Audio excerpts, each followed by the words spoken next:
First of all, let's pay homage to the Supreme Buddha. Namo tassa bhagavato arahato samma sambuddhassa.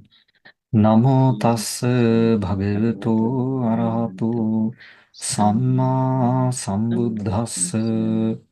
Namo tassa bhagavato arahato samma sambuddhassa.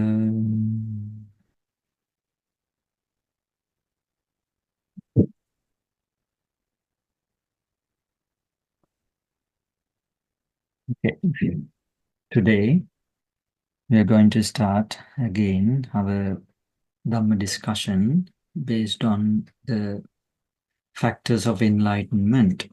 So, last week that we discussed about the mindfulness. So today we are going to start from there that we stopped, that we have to start discussion, the mindfulness, two types of mindfulness, how to start vidarshana or insight meditation based on breathing meditation. So there are two ways that we can practice insight meditation based on breathing meditation. Let's see what are those two. Mindfulness of breathing can be led to insight by two ways. They are, the page number is 42. They are developing insight based on mindfulness of in-breath and out-breath. Developing insight based on jhana, gain through practicing mindfulness of breath. So these are the two types, two ways that we can develop insight meditation based on breathing meditation, then based on the jhanas. This is how one should develop insight based on in-breath and out-breath.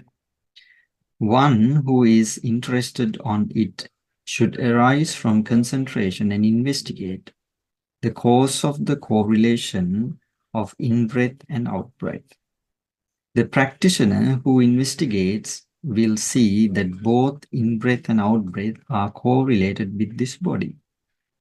Then it is to be investigated with that the body has been formed.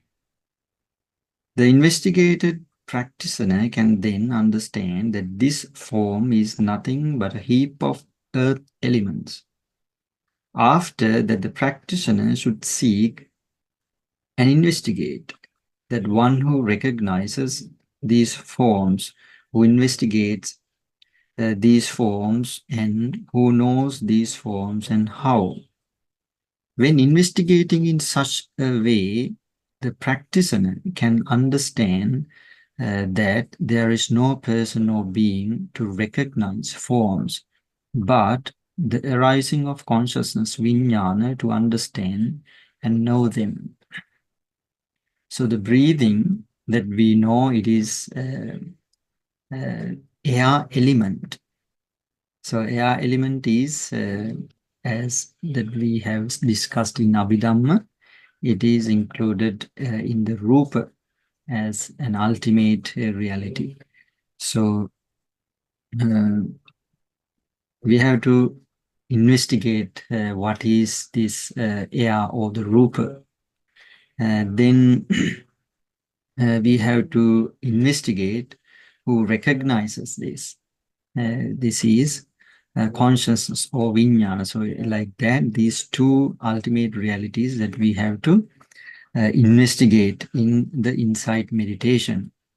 So then the practitioner should understand and take them into mind separately, that the group of earth elements, etc., are what is form, rupa, and what they are known through the recognized, and the group of dhamma based on them, namely consciousness, contact, feeling, perception, and volitional formation.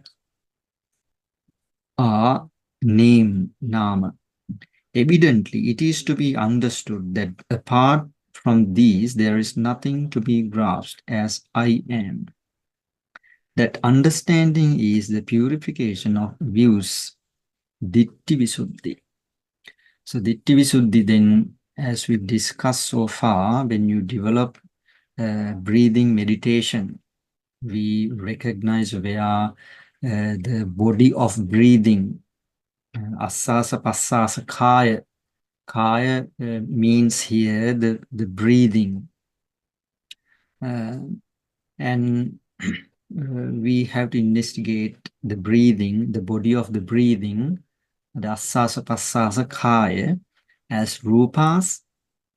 And then what recognize these rupas is the nama, the namas, the consciousness, contact, the feeling, the perception, the volitional formations. These are the namas. So we know that there are four, the namas or the aggregates.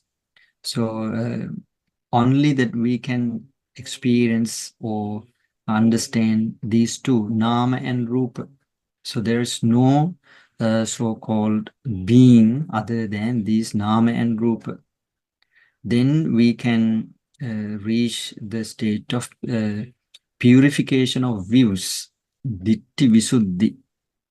We can lessen the self-identity at that point through insight meditation. Then the investigation should be made to understand the cause of origination of name and form. He will understand that it is impossible the existence of this name and form involuntarily without any cause. He can understand clearly that Devas and Brahmas themselves are part and parcel of name and form. They are not the creators of this name and form. In order to understand how name and form came to exist and how they come to exist, one should contemplate on the dependent origination. So when we reach the state of Ditti Visuddhi, then he has to further investigate the dependent origination, how this name and form is originated. And then we can understand the Devas and Brahmas and all the beings, how they are created or being born just because of the causes.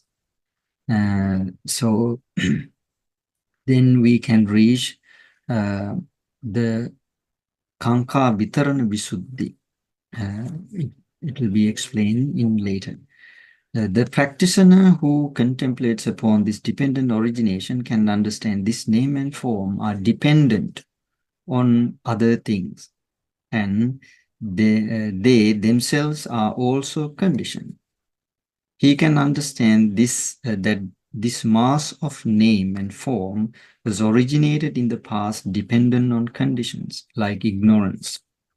In the present as well as in the future also it will be originated with the same conditions. As a result, he can dispel all doubts of the three times of present, past, and the future. And the cause of arising of all conditioned things, whether I was in the past or will be in the future, etc., that is a purification of doubts. That's what I said about the Kanka Vitarana Visuddhi.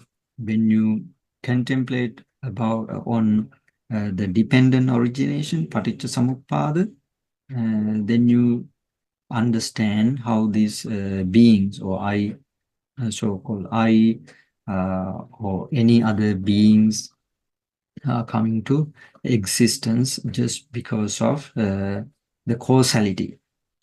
Then you get the purification of doubts about the past, the present, and the future.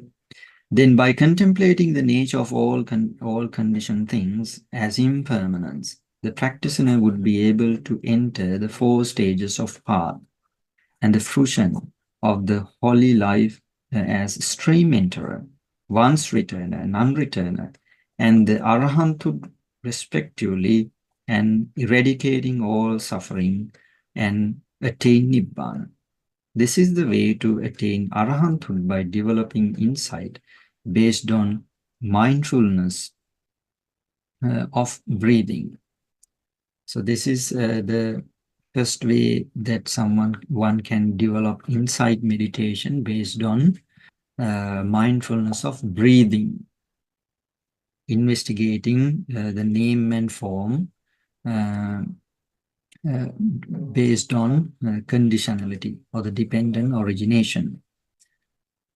Now, let us understand how one should develop insight based on jhana.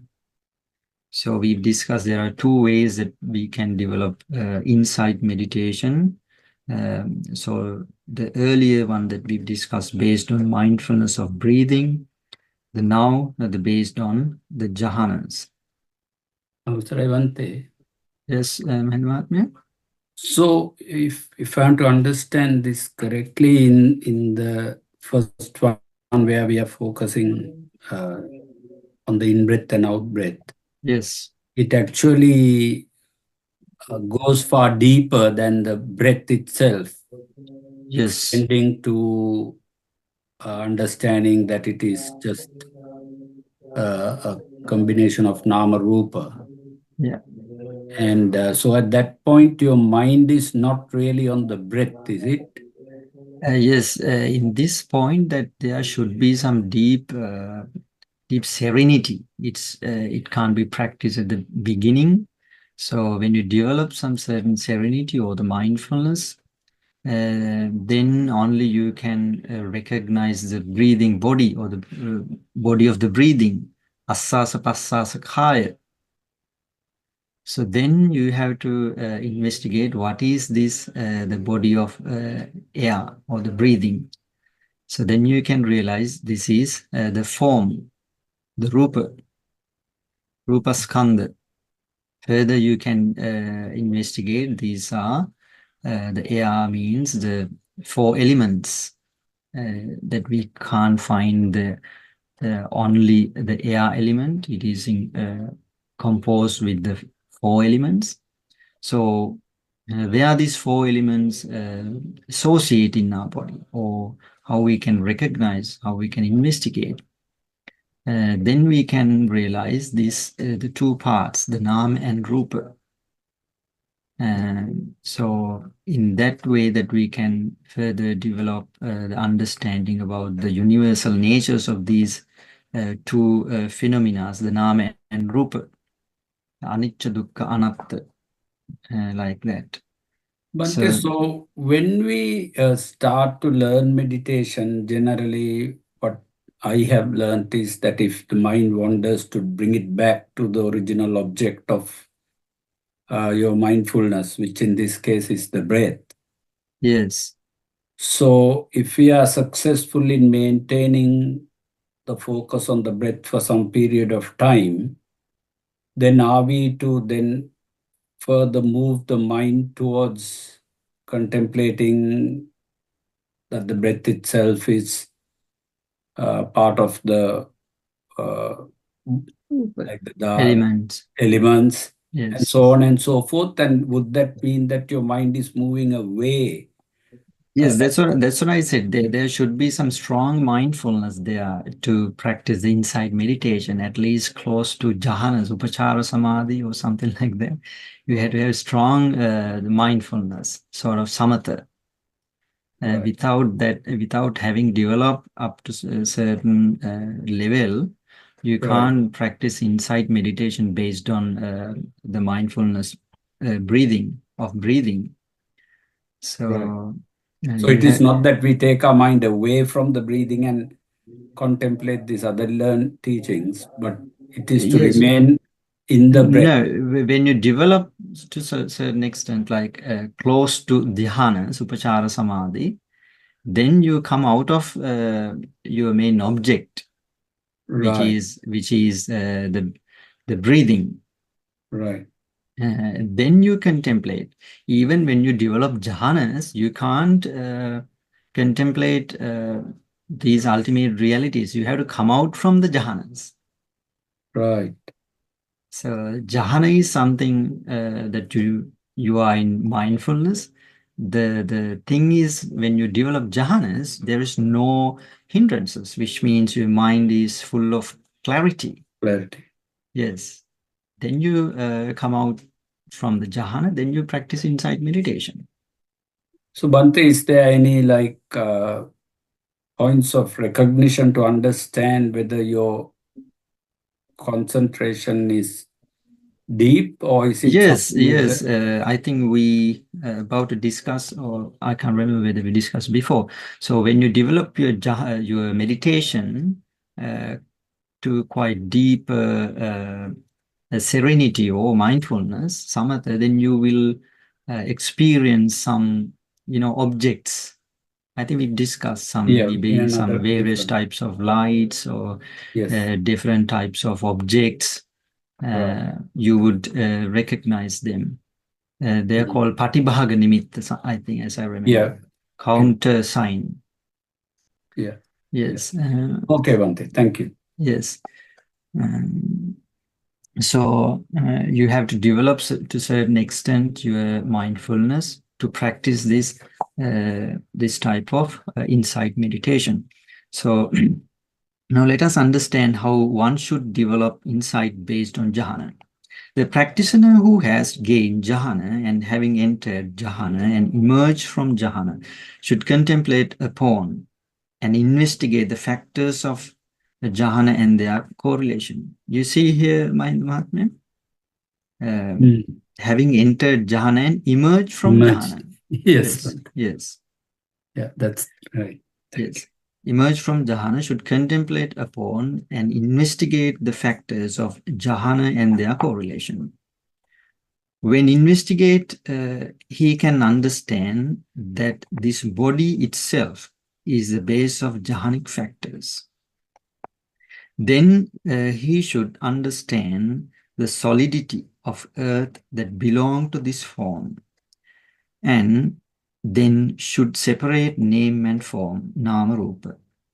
Thereafter, he has to understand there are causes and conditions, and should start to contemplate upon the impermanence. By doing so, he or she can enter the four paths and fruits respectively, and finally attain Nibbana. So uh, when you investigate such a deep, with such deep serenity or mindfulness, only then you can the recognize, you can experience the universal natures of these ultimate realities, which are the impermanence, suffering, and non-self or soullessness, anicca, dukkha, anatta. When you experience that by yourself, which means you enter the higher attainments, as mentioned here, the stream enterer, once returner, so forth, so on and so forth. Everybody cannot gain jhana.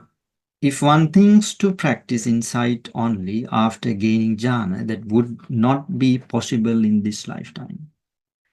Of the two, gaining jhana and gaining path and fruition, what is more important is gaining the state of path and fruition, not jhana. That can be gained without obtaining jhana. Therefore, it is better practice both serenity and insight together as tandem, rather waiting until obtaining the jhana. Even without serenity, if one could practice pure insight itself is good. At the beginning, if practice serenity for some extent would be also suitable. Here ends the description of mindfulness of breathing. So this is how you develop the insight meditation based on this mindfulness meditation. So there are two ways, as we discussed earlier. So now let's move on to the third types of the mindfulness meditation. The establishment of mindfulness, of feeling as feelings. So, Vedananupassana that we are going to discuss. Feeling is threefold, namely pleasant feeling, painful feeling, and neither painful nor pleasant feeling. Feeling that is reckoned by common people as happiness, comfortable or good, and wish to continue, and welcome is called pleasant feeling. What is called suffering, painful or bad, and difficult to bear, and the nature of unwilling to accept is called painful feeling. The nature of neither happiness nor suffering, but middle is called neither painful nor pleasant feeling. Another name for this feeling is the feeling of equanimity. This threefold feeling is a nature that arises with the mind and abides with the mind. In other words, this is a mental state. So mental state means chetasika. So those who have studied Abhidhamma know how this the Vedana or the feeling, the mental state appear with the mind. So we know this mental state or the mental factor feeling arises with all the consciousnesses as Sabba Chitta Sadharana Chetasika. It is common to all the consciousnesses or all the chittas, the mental state or the mental factor, Vedana. Of these three feelings, both pleasant and painful feelings are well known. Equanimous feeling is quite unknown, therefore people do not give any consideration to that. This equanimous feeling should be understood by thinking both pleasant feeling and painful feelings. When there are neither pleasant feelings nor painful feelings in the mind, the nature of mind is equanimous feeling. Though feeling is common and very well known to everybody, the general folks do not know the real nature of it. Therefore, they talk about I feel happy, I feel sorrow, or that person feels happy, that person feels sorrow, etc. And take the perception of self or the perception of being or individual. Thinking that I feel, they personalize, and then there arises personality belief, sakkaya ditthi. Furthermore, defilements like greed arise because of feeling. In order to gain happy feelings and release from unhappy feelings, beings are doing many unwholesome deeds. Because of happy feelings, they attach to samsara, that which is full of suffering. Because of not knowing the nature of impermanence of that feeling, with the cessation of happy feelings, they suffer and lament. They strive to turn the happy feeling of impermanence into permanence. It is because of delusion of feeling it has become quite difficult for beings to go beyond samsaric suffering and attain Nibbana. So here what explains is how beings take this feeling and they personalize it and develop to the wrong view or called or personal belief called sakkaya ditthi. When people or the beings feel happy or when they experience happy feeling, they say, I am happy, I feel happy, they are happy. So they take the feeling itself as a person or I myself. So that's how this feeling creates or helps to develop the sakkaya ditthi. So as explains here, this is this feeling has these three universal natures, or the characteristics, the common characteristics of impermanence and suffering and non-self nature. And because of not understanding this, the feeling as feeling, beings wandering in the samsara, because that they do various things to gain the pleasant feeling and avoid unpleasant feelings. In order to do that, beings do wholesome deeds sometimes and do unwholesome deeds time to time as well. Not only the laypersons who are engaged and immersed in 5 chords of sensual pleasures and seeking the same things, but also for those who have been disenchanted with samsaric existence and have gone forth and living in the woods. Arise much defilements from time to time because of grasping things as pleasant or painful feelings as mind, I am, me, or myself, tanha dittimana. Because of painful feelings, many practitioners give up their practice. At the same time, because of pleasant feeling, in them arise the hindrance of sense desire. Again, because of painful feelings, the hindrance of ill will arises. Because of equanimous feelings, the laziness and sleepiness, the hindrance of ignorance arises. In general, it is to be said, all hindrances arise because of feelings. All these happen because of not understanding the real nature of feeling. In order to be released from delusion of feelings, even for some extent, everybody should practice the establishment of mindfulness of feelings. But it is not suitable for the practitioners to be used it as a first object of meditation. Mindfulness of body should be practiced as a first object for meditation. Feeling should be practiced as a complementary meditation. Mindfulness of feeling means having understood the real nature of feelings. One contemplates it again and again. So here, what this Venerable Thero suggests is to take the main, the meditation object as a mindfulness or the kaya anupassana, not the feeling, mindfulness of feeling, because of it is difficult to develop the mindfulness of feeling for everybody.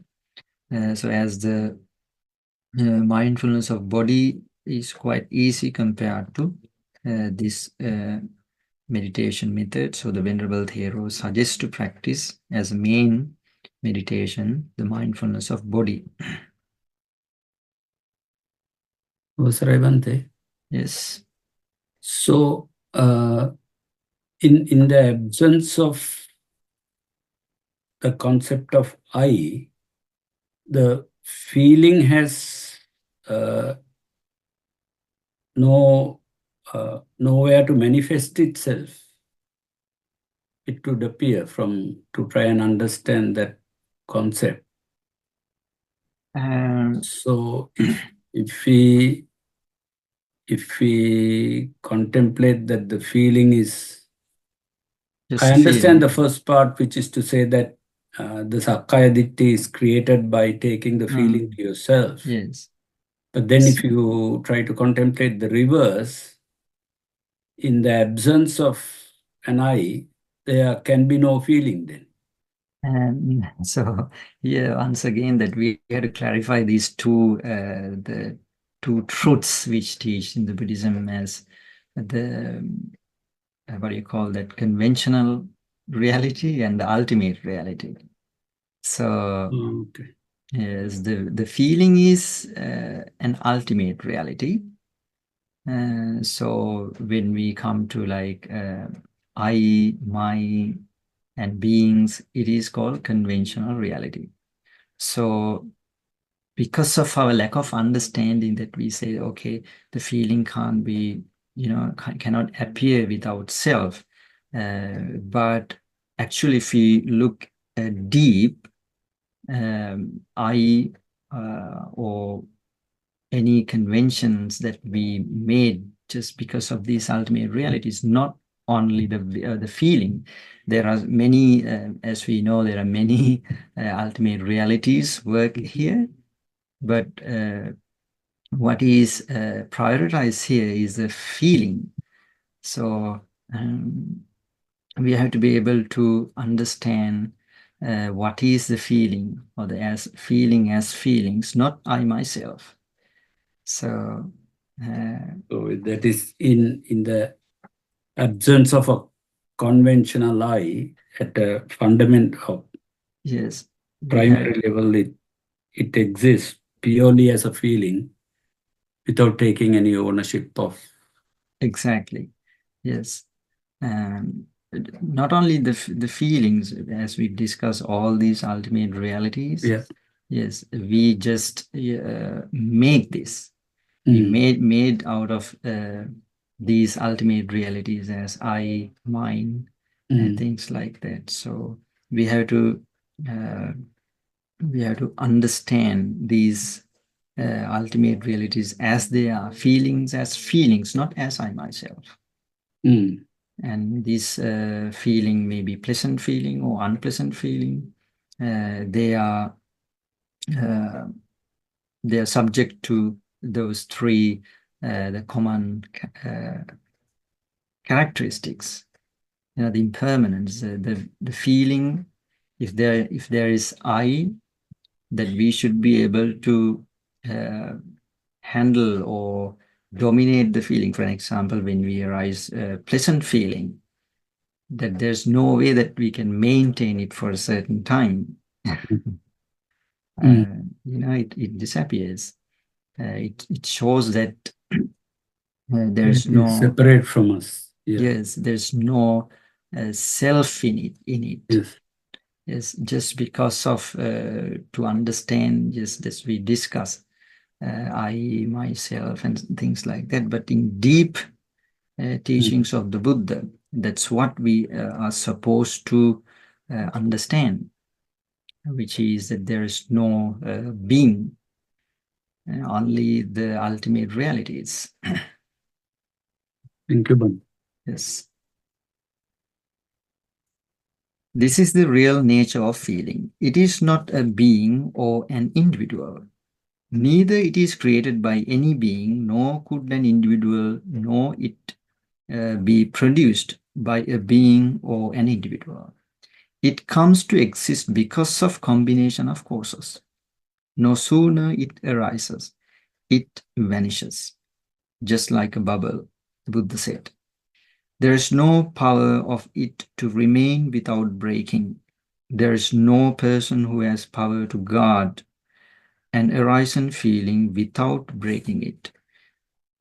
Feeling is within that which is impermanent, unsatisfactory, and without a self. Uh, when there is light, one can see the objects in front of oneself.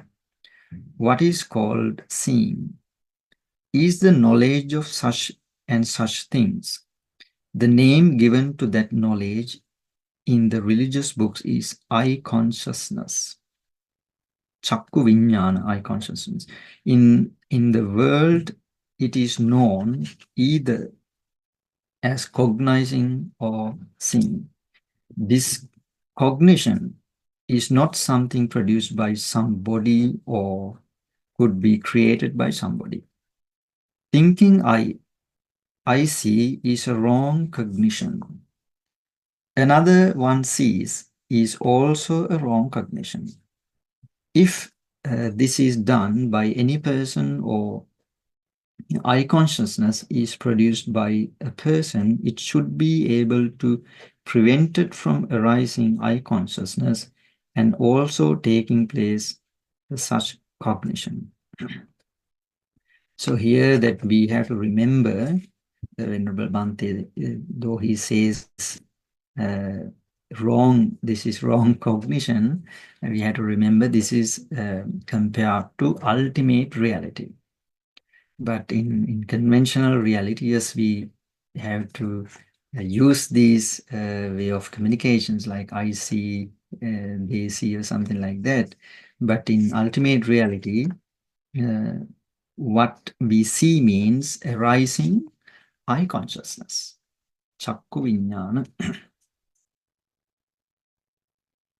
When there is eye light and forms in front of the eye, it is impossible to prevent seeing. It is impossible to prevent the arising of eye consciousness. However much you think, may I not see, it takes place. If seeing or eye consciousness is something produced by an individual, should be able to stop it. Seeing the forms in front of the eye and the arising of eye consciousness cannot be prevented because it arises from another cause. Do you understand what this says here, Mahatma and others? Yes, Bhante, to some extent. I hope others also understand. Here what says is that we do not have the power to control eye consciousness as I myself. For an example, if we, as mentioned here, if there's all the conditions, necessary conditions, that eye consciousness arise. For example, if we see something unpleasant with all the conditions, for example, like light or the unpleasant object, and open your eyelid, then you can't stop arising the eye consciousness. It arises. So if you have sort of power, you should be able to prevent arising that eye consciousness. Yes, but you can't do that because if the conditions, necessary conditions arise, the eye consciousness arise. So that's what it says here. If eye consciousness is created by an individual and belongs to him, he should be able to see forms that are in far distance. That is impossible because eye consciousness is not created by him and does not belong to him. This seeing or eye consciousness takes place because of the eye and form. It is neither a being nor an individual. It is just an action of seeing. In other words, it is a consciousness. I see or the other one sees is said due to wrong understanding of the eye consciousness, that which is merely an element. Feeling is also a formless thing, like eye consciousness. It is also has come to be because of causes, just like eye consciousness. As eye consciousness is neither a being nor a person, feeling too is neither a being nor a person. As a person cannot produce eye consciousness, a person also cannot produce feeling. Just like the person cannot prevent the arising of eye consciousness when there are right conditions, a person cannot prevent the arising of feeling as well when there are right conditions. One should understand the nature of feeling by repeatedly reflecting and focusing wise attention on these factors mentioned here. Here, wise attention means the yoniso manasikara. Having understood these well, one should meditate on feelings like pleasant feelings that arise in one's mind or others' mind as time permits them. This is how one should practice feelings like pleasant feelings that arise in oneself. The sentence for contemplation. So this is how that we can practice the meditation based on the feeling as feeling. The pleasant feeling is neither produced by me nor produced by another. This pleasant feeling is neither I am, me, nor mine. This is not another one or another's. That is one of the formless things which arises because of conditions such as the objects.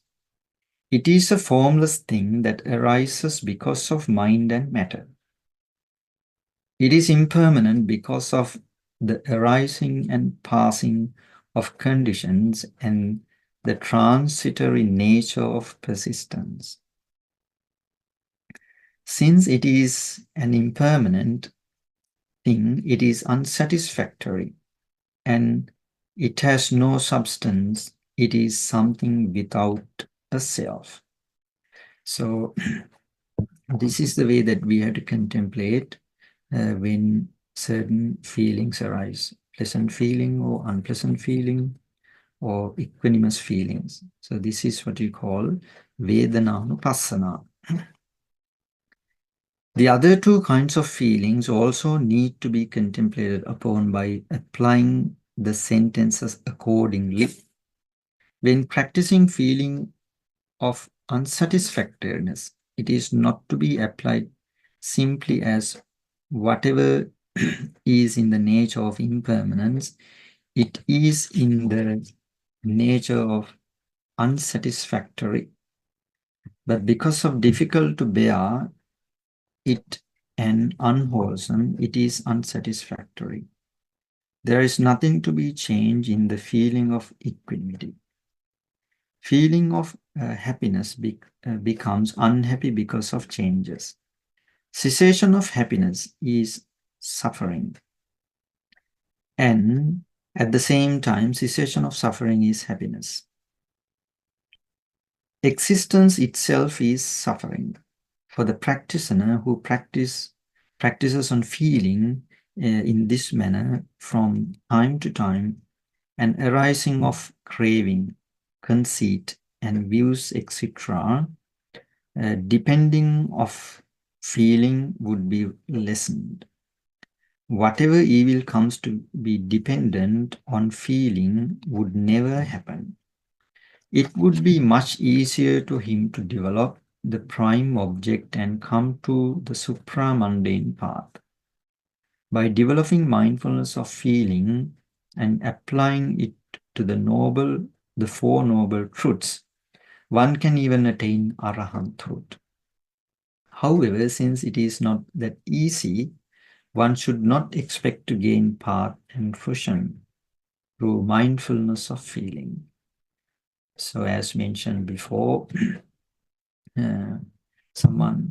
one who wants to practice meditation should keep the mindfulness of body, the kaya anupassana, as their main meditation object, and this should be complementary, the feeling of the mindfulness of feelings.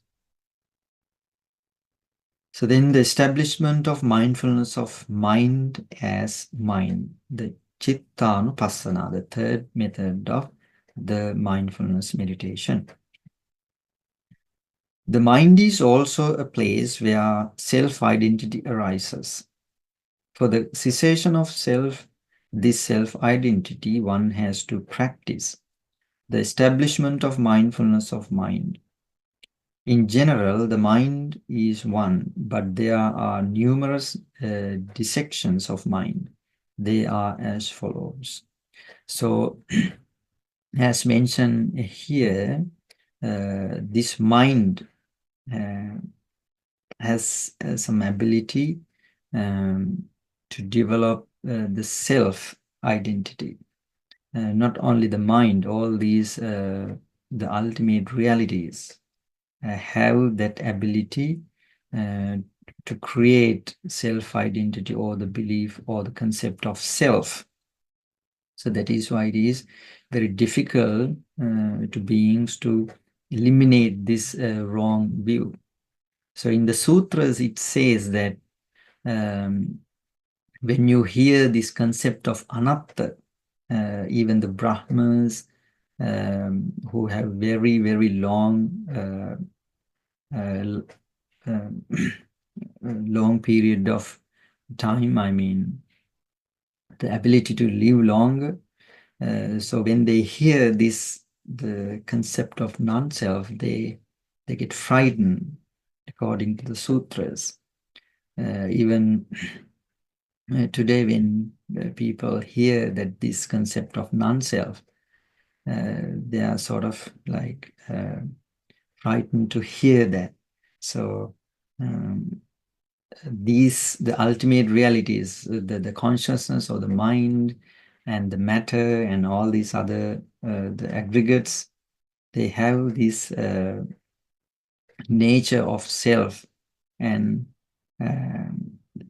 beings can easily develop self-identity because of this nature. But if we if we can experience or see as these ultimate realities as they are, like the universal characteristic of those ultimate realities, then we can understand that there is no so-called self.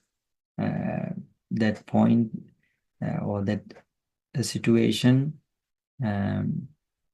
can be the moment that beings enter the state of sotapanna. Then they realize these true natures of these ultimate realities. They experience these ultimate realities as they are, not as self. So those who have studied Abhidhamma know the different ways of the classification of the consciousness. But here in the method of sutras, it explains in bit different ways, but still that we can understand quite well if we have some sort of understanding on the classification of chittas or the consciousness according to Abhidhamma. So in this classification, there are 16 methods of consciousnesses or the minds. Let's see what are those 16. The mind affected by lust, the mind unaffected by lust, the mind affected by hatred, the mind unaffected by hatred. So in the Satipatthana Sutta, these are explained raga, chitta or vitaraga. Saraga chitta, vitaraga chitta, sadosa and vita dosa, something like that.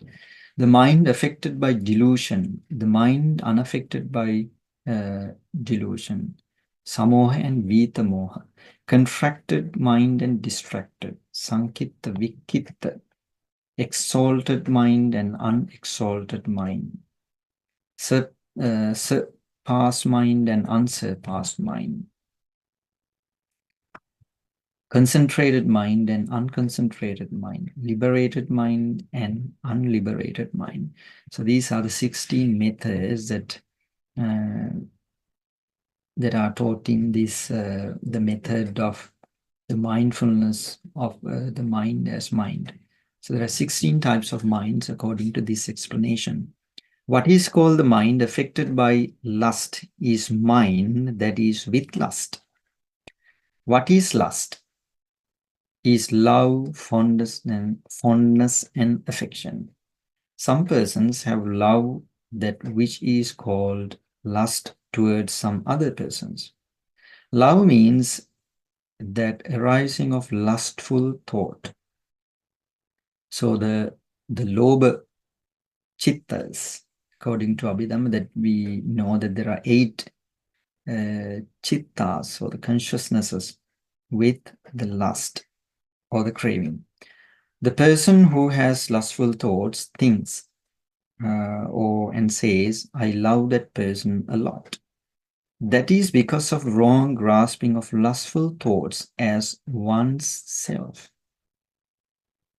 As mentioned earlier, lustful thoughts itself is like eye consciousness and feeling.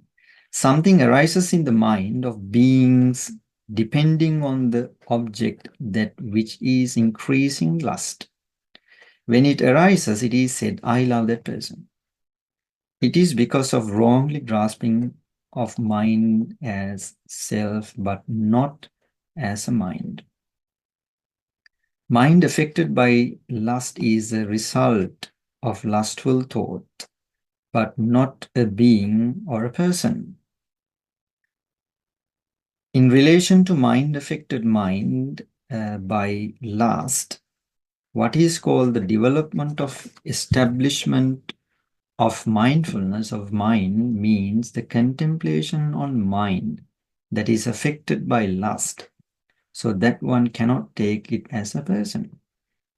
Being or self as common person takes it. This is how one should meditate on mind affected by lust.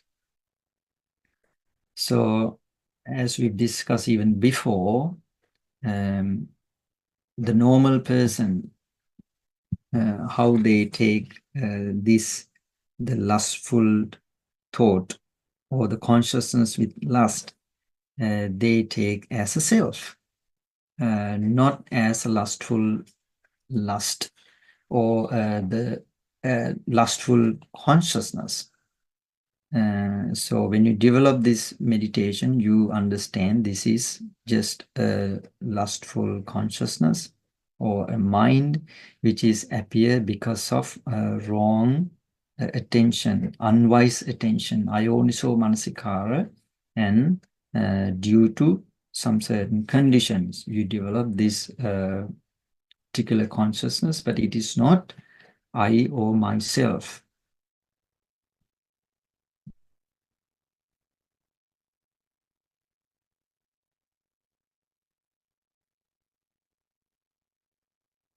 The sentence for contemplation.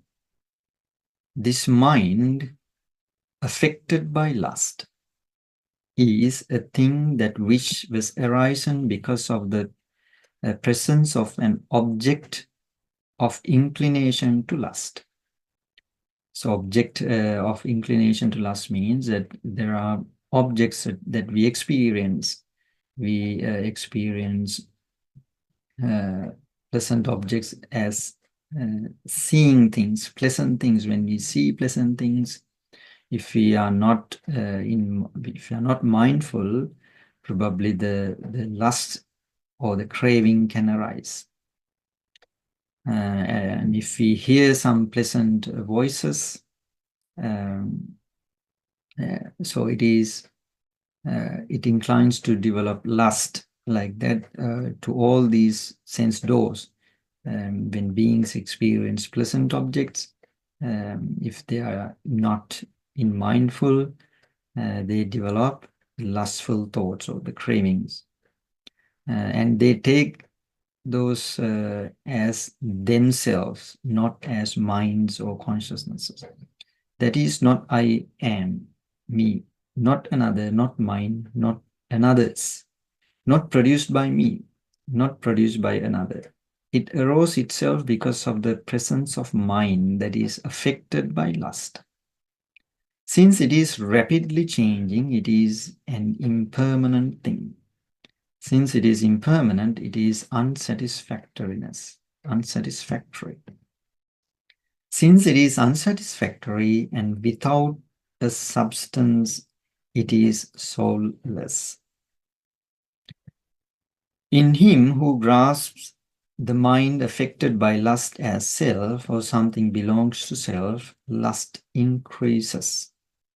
In one who considers the mind affected by lust as impermanent, unsatisfactory, and without a self, as mentioned, never increases lust.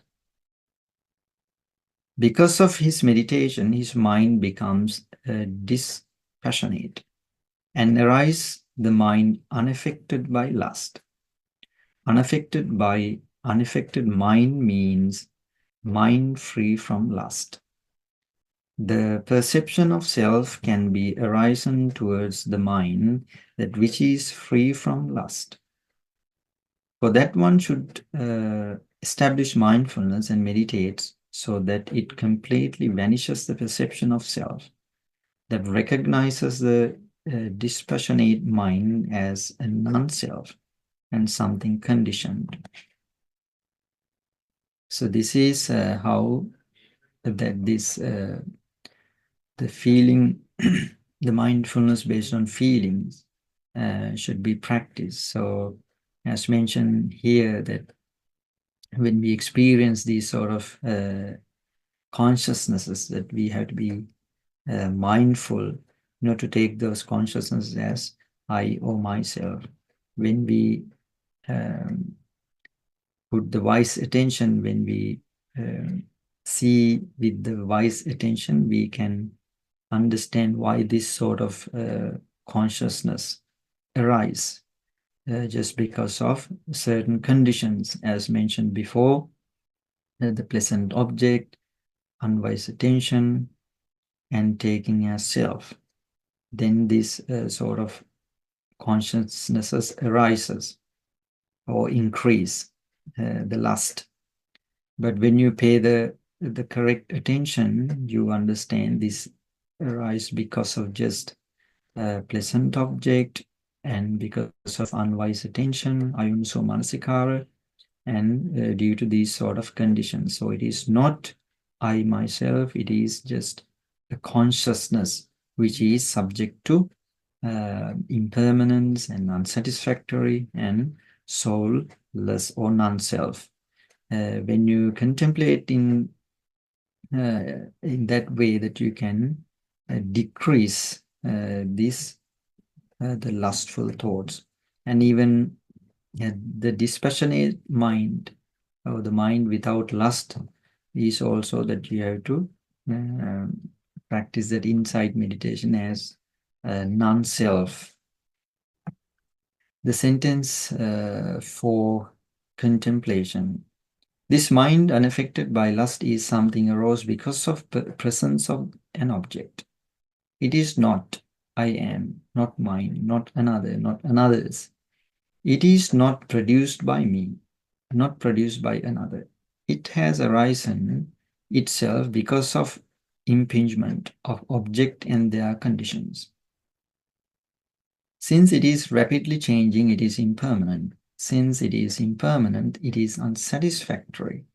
Since it is unsatisfactory, it is void of substance and is soulless. Mind affected by hatred and unaffected by hatred, etc., are also to be wisely contemplated upon and meditate on them accordingly. Mind affected by hatred means the hateful mind. Mind unaffected by hatred means mind free from hate. Mind affected by delusion means a deluded mind, and unaffected by delusion means mind free from delusion. Contracted mind means contracted mind, and distracted mind means restless. Or originated or agitated mind. The exalted mind means the mind that has reached to the states of material and immaterial levels. An exalted mind is the mind that is in the sensual sphere. Surpassed mind is also the mind that which is in the sensual sphere. Unsurpassed mind is both material and immaterial consciousness. Supra-mundane consciousness are not counted here. Concentrated mind means the mind that which consists of both attainment concentration and neighborhood concentration, which means in Sinhalese Arpana Samadhi and Upachara Samadhi. Arpana Samadhi means the jhana concentration. The Upachara or the neighborhood concentration means the the concentration which is developed almost close to the jhana level. Unconcentrated mind is the mind that which is void of both since these concentrations. Liberated mind is a mind that is free from defilements, either by temporary or complete elimination. Unliberated mind is a mind that is not liberated, yet from defilements. So this is about the mindfulness based on the consciousness. So we discussed a bit in detail about the consciousness affected by lust. So as mentioned, likewise that we have to practice this mindfulness on consciousness about the other chittas as well, like hatred chittas and deluded chittas and all chittas as we discussed so far. So anything to clarify more about what we have been discussing here? Something we have to practice, Bante. Yes. So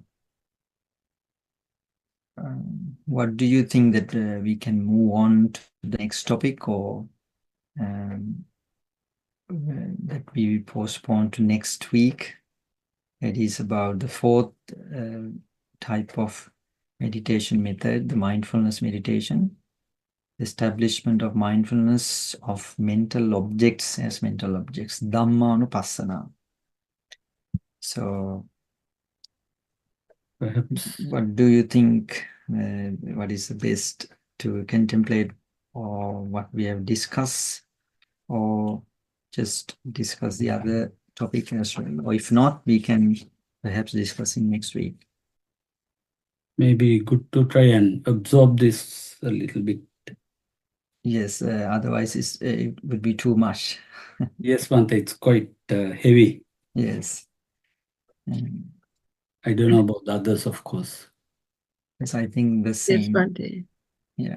So then let's wind up here today, that we discuss about how to develop the mindfulness. And I appreciate all of you joining here with us to learn these noble teachings of the Supreme Buddha. So by discussing this noble Dhamma, that we've generated enormous amounts of wholesome thoughts in our hearts. So let's share these merits with the departed relatives. May all our relatives who have passed away accept the merits and lead, may achieve the supreme bliss of Nibbana. Idammi ñāti nang hotu suketa hontu ñātayo. Idammi ñāti nang hotu suketa hontu ñātayo. Idammi ñāti nang hotu suketa hontu ñātayo. And let's transfer the merits to the Devas as well. May all the deities, Devas, accept these merits and may protect all of us. Itthavata cha amhehi sambhatam punya sampadang sabbe deva anumodantu sabba sampatti siddhya. Ittavata cha amhehi sambhatam punya sampadang sabbe deva anumodantu sabba sampatti siddhya. Ittavata cha amhehi sambhatam punya sampadang sabbe deva anumodantu sabba sampatti siddhya. By the power of the merits that we've generated right now, may lead us to supreme bliss of Nibbana. Sadhu, sadhu, sadhu. Sadhu, sadhu. සාදු සාදු තෙරුවන් සරණයි බන්ති. Therun Therun Saranai. Therun Saranai.